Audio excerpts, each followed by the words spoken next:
you had visited the Central Valley of California a couple hundred years ago, you would have found over 4 million acres of wetlands. And today, if you visit the Central Valley, you'll find closer to 200,000 or 300,000 acres.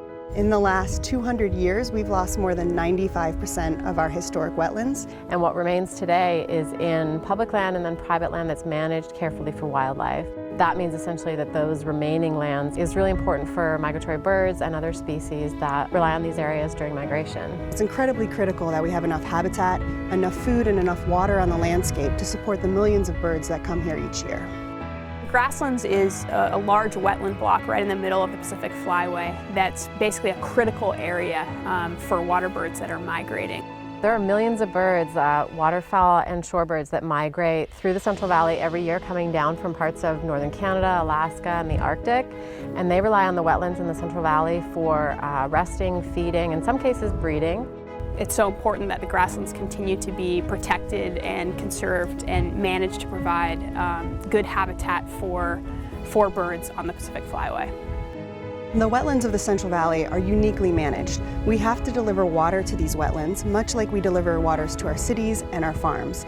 So we have to make sure that they're receiving an adequate amount of water year-round to provide summer breeding habitat, to grow food for the wintering waterfowl, and to make sure the birds that are arriving here in the millions in winter and fall have habitat to rest and refuel on. It's all about getting the amount of water that's needed, but also at the right times. And the important part is putting that water out at the right times to support birds that are migrating. Over 20 years ago, there was a federal law that was enacted called the Central Valley Project Improvement Act.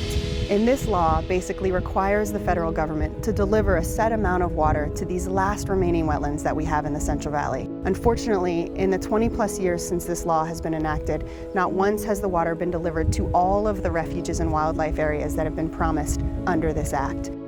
But without water, these wetlands, these refuges really are not worth anything to the birds and to the other wildlife. So it's a real challenge for the government and for other partners to manage water effectively for wildlife. As we look forward to a future of climate change and increasing extreme events, ensuring that the water that wetlands need gets there is more and more important and more at risk. We need to make a choice to protect these areas and the surrounding areas that support the birds and wildlife.